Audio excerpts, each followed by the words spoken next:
over the years, as long as we've been in this industry, on and off, I personally have heard, and I've had clients, just through kind of discussion and whatnot, how, and also just out there, just the chatter in the industry, how reverse mortgages have had a bad rap.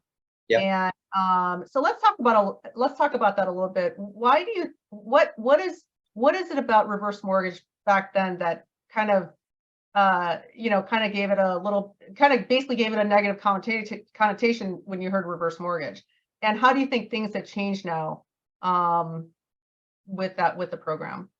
Well, I think it goes back, it's a cultural thing, number one. So, what has been ingrained into the American psyche? Own your home, pay it off, live debt free, right? That's great when everybody had a pension, everybody belonged to a union, everybody got a retirement of some kind.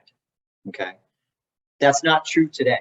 So that's number one. So there's a stigma that's been bought into for a long time, that you pay off your house and that becomes the sacred cow. Okay. And that's what we're going to pass on to the kids. We may burn up the rest of our money over here, but we're going to pass the house on to the kids. But everything else in our portfolio, we're going to use to live and survive on. And hopefully we get a pension too. There was a lot of bad reporting, because what happens when things get talked about on the news, if they don't glorify it, or if they don't dig deep enough, then it doesn't get reported accurately. So for example, and they use this in a lot of reverse mortgage classes, the elderly woman on the steps, and the news reporter sticks the mic in her face and says, "Hey, why are you losing your house? Why are they taking the house? Why is the lender taking the house from you?" "Well, I have a reverse mortgage." That's all that gets reported. What they didn't report is that she failed to pay her taxes and her insurance for the 5-year period. That's why she's losing her house, right? Which would have happened whether you had a forward mortgage or you own the home free and clear. The county could step in and take the house. And that's the only time you can lose your home, is if you don't pay your tax insurance, right? So there's been a lot of misinformation, because again, you've been in this industry since 2001. You've been in and around reverse mortgages, but you still have to wrap your mind around it. Right. So for the people that aren't in the industry, they really don't get it. They really don't get it. So it becomes this evil thing that if you do a little digging, you go, wow, that's actually the best financial instrument that's out there, with more protections than any other financial instrument that you can find in the market.